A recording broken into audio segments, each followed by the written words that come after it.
안녕하세요. 엑셀 데이터 분석에 오신 것을 환영합니다. 본 강의는 데이터 분석의 이해 내용으로 엑셀 데이터 분석의 첫 번째 시간 내용들인데요. 데이터의 개념과 실생활에서 사용되는 다양한 데이터들이 어떤 것이 있는지 한번 확인해보고 최근 들어서 많이 대두되는 빅데이터 시대란 어떤 걸 말하는지 데이터 분석을 위한 시각적인 절차라고 목차를 정해봤습니다.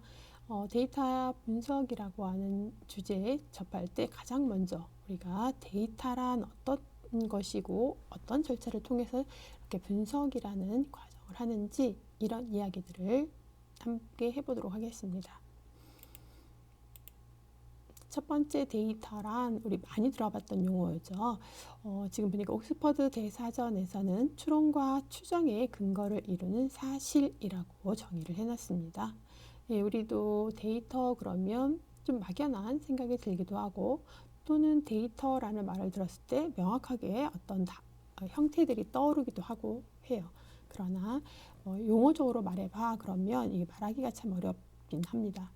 데이터란 단순한 개체로서의 가치뿐만 아니라 다른 개체와의 상호관계 속에서 가치를 가지는 것, 뭔가 의미가 있는 것들을 우리가 데이터라고 하나 봐요. 사실, 객관적인 사실이다라고 우리 앞에서도 옥스퍼드 사전에서도 이야기했듯이 어떤 팩트라고 하는 것들이 존재해야 되고 그런 팩트 안에서 추론, 예측, 전망, 추정을 위한 근거들이 바로 데이터다. 용어가 좀 어렵네요. 우리가 일반적으로 생각했던 그런 데이터다 그러면 우리는 주변에서 모든 것들이 다 데이터입니다. 이렇게 얘기하거든요. 그런 말들보다는 좀 이렇게 정제된 그런 용어들로 정의를 한번 해봤습니다. 자, 실생활에서 사용되는 다양한 데이터에는 그럼 어떤 것들이 있느냐? 크게 두 가지로 정성적인 데이터와 정량적인 데이터로 구분을 해봤습니다. 정성적이다 그러면 언어나 문자처럼 회사 매출이 증가해 설문조사에 주관식의 응답 이런 예처럼 어떤 양적으로 표시하는 게 아니라 그렇죠. 예, 어떤 의미를 부여해서 그런 말들을 표현하는 것 언어 문자로 표현하는 것들을 정성적이다. 트위터나 페이스북에 여러분들 글을 쓰잖아요. 이렇게 페이스북이나 블로그 이런 데 올린 글들도 모두 비정형 데이터로 어떤 정성적인 데이터로 분류를 하고 있습니다. 정량적인 데이터다 그러면 수치, 도형, 기호처럼 이렇게 딱 떨어져서 어떤 형태를 갖는 것들을 우리가 수치, 도형, 기호라고 하는 정량적인 데이터라고 해요. 아래에도 보시면 30, 우리가 나이를 나타낸다. 그럼 어떤 숫자 데이터인데 이거는 나이 데이터야 라고 이렇게 명명되어 있다면 이런 것들은 정량적인 데이터이고요. 몸무게야 48.4kg이야 라고 수치적으로 어떤 표현한 것들, 자 이런 것들은 다 정량적으로 우리가 계산을 하거나 이런 것들에 주로 사용되는 데이터들일 수도 있고요. 밑에 온도, 풍속, 강우량 등의 양이 그 크기가 증가하더라도 이를 관리하는 시스템의 저장, 검색, 분석, 활용하기 용이한 이런 데이터들도 모두 정량적이다. 양을 표시할 수 있다라는 얘기네요. 자, 이렇게 다양한 실생활의 데이터들이 있습니다. 이런 것들을 어떻게 분석해 갈 것인지 앞으로 이야기를 하겠습니다. 다음으로는 빅데이터라는 용어를 설명하도록 하겠습니다. 빅데이터 크네요. 큰 데이터. 그런데 얼마만큼 크냐? 또 이런 얘기를 하죠. 기존 관계형 데이터베이스 관리 시스템, 우리가 보통 DBMS라고 하는데 데이터를 관리하는 그런 시스템이에요. 그런 전통적인 그런 시스템 관리 프로그램 방법으로 다루기 힘든 데이터들을 보통은 빅데이터라고 한대요. 그래서 이 빅데이터를 처리하기 위해서는 새로운 솔루션이 필요하다라고 보통 얘기들 하고요. 이 빅데이터의 특징, 규모가 아주 큰 데이터들이고 다양성이 있는 데이터들 그리고 생성되는데 속도가 너무나 빨라요. 정말 이렇게 가장 큰 특징을 세 가지 들어라. 그럼 규모, 다양성, 속도를 말하고 있고 그러한 데이터들은 정확해야 된다. 정확성의 특징도 있고 그 다음에 가치를 가지고 있어요. 가치, 어떤 value라고 해서 그 값어치가 있는 뭐 이렇게도 말을 하는데 보통 뭐 3가지입니다. 그러면 앞에 3가지 규모, 다양성, 속도를 말하고 5가지입니다. 정확성, 가치 뿐만 아니라 뭐 여러 가지 부위를 붙여서 여러 가지 빅데이터의 특징들을 얘기하기도 해요. 하여튼 지금 단어들을 보면 굉장히 많고 크고 빠르다. 우리가 무수히 많은 데이터들이 우리 주변에서 빅데이터라는 형태로 이제 생성되고 관리되고 이러할 필요성을 지금 느끼고 있는 중이에요. 이러한 데이터들은 수집이나 선별, 저장, 검색, 시각화, 처리 어려움이 있다라는 거죠. 그래서 우리가 앞에서 이전 시스템으로는 관리하기 어렵고 이제 새로운 다양한 빅데이터 처리 기술들이 개발되고 있습니다. 이런 빅데이터는 단일화, 획일화된 처리가 불가능하다라는 얘기예요. 그래서 새로운 처리 방법들이 이제 연구가 되어지고 있습니다. 빅데이터 시대를 살아가는 우리, 데이터는 안전한가라는 주제를 좀 이야기해 보려고 했어요.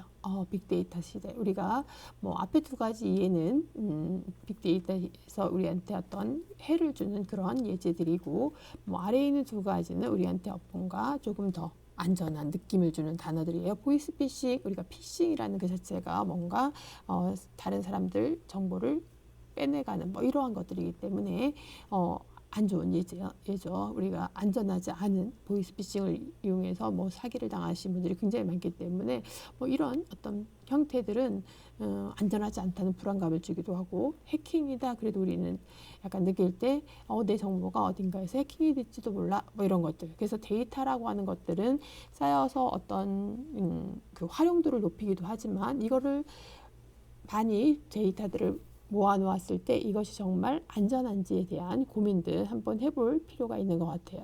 그런 것들을 또 보호하기 위한 다양한 방법들로 뭐 폴리스랩이다. 그래서 뭔가 정보를 좀 더, 그러니까 우리 지금 폴리스랩이라는 용어 자체는 과학기술정보통신부와 경찰청이 과학기술 기반의 어떤 국민들이 요구하는 어떤 정보들에 대해서 또는 치안 문제에 대해서 뭐 이런 것들을 뭐 맞춤형으로 개발해가는 이러한 사업의 일환으로 나온 용어입니다. 하여튼 이런 폴리스랩이나 뭐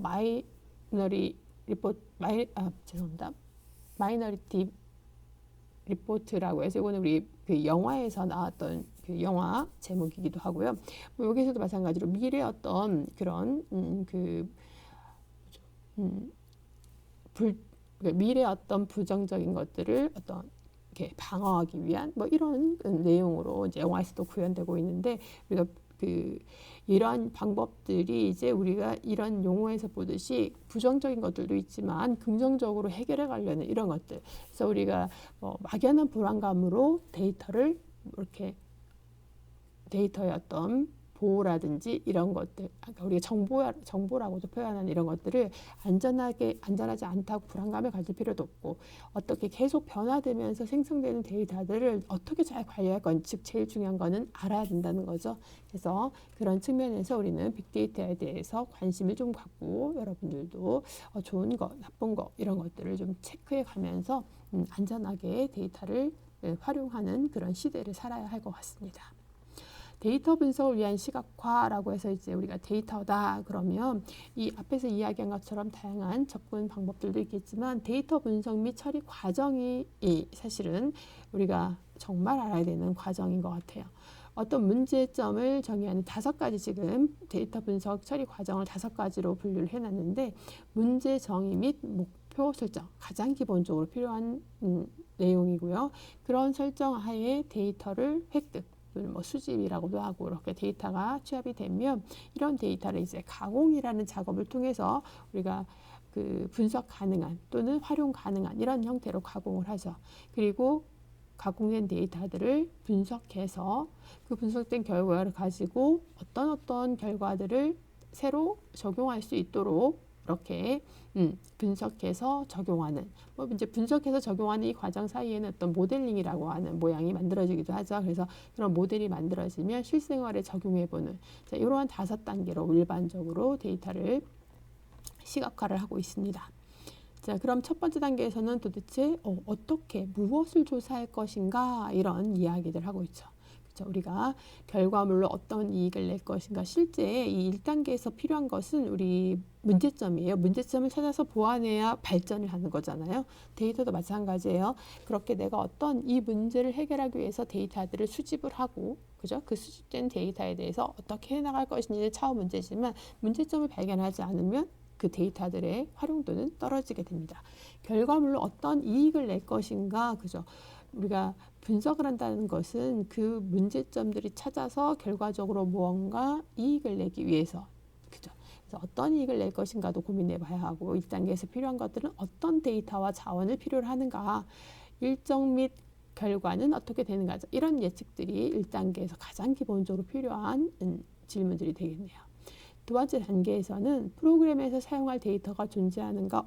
프로그램에 데이터가 없으면 프로그램을 돌릴 수가 없잖아요. 그래서 그런 것들, 데이터 획득에 필요한 내용들 중에서 어떻게 이 데이터가 존재하는지, 데이터의 품질은 어떠한지, 데이터에 접근이 가능한지, 이런 것들도 굉장히 중요한 요소가 되겠습니다. 세 번째, 데이터 준비 관점에서는 데이터를 가공하거나 이렇게 하기 위해서 품질을 좀 더 높이는 그러니까 데이터의 품질을 높여서 데이터를 유용하게 사용할 수 있게 하는 그런 단계로 데이터를 정제하거나 통합하거나 반환하는 이런 과정들이 모두 3단계 시각화 단계이고, 네 번째 단계에서는 데이터 내에 존재하는 변수들의 상호작용이나 데이터의 분포, 이상점이나 존재 유무 등을 점검하는, 실질적으로 이제 우리가 분석을 하는 일반적인 단계가 바로 4단계죠. 통계 분석 또는 뭐 클러스터링, 그다음에 연관 분석, 관계 분석, 이런 게 분류나 예측, 사실상 이제 통계 기술들, 우리가 어떤 기술들이 바로 다 이 4단계에서 주로 많이 사용이 되고 있습니다. 마지막으로 5단계에서는 이제 분석 모델을 실제 상황에 적용해 보는, 그러니까 분석을 해서 모델링을 하고 모델이 만들어지면 그걸 실제 적용해 보는 단계가 이제 5단계라고 보시면 되고요. 실제 적용 전에 시뮬레이션을 수행하기도 하고 시각화를 활용하는 이런 단계가 5단계로 보시면 되겠습니다. 그래서 시각화 이 단계들은 우리가 모든 어떤 뭐 언어를 가지고 표현하기도 하고, 아니면은 모델화해서 어떤 그 이론적으로 접근하기도 하고, 이 5단계는 기본적으로 데이터 분석을 위해서는 꼭 알아두셔야 될 것 같습니다. 자, 첫째 시간이라 간단하게 데이터를 어떻게 정의를 하면 좋은지, 데이터의 개념부터 우리가 실생활에서 사용한 다양한 데이터, 그리고 빅데이터 시대라고 하는 단어를, 키워드를 한번 살펴보았고요.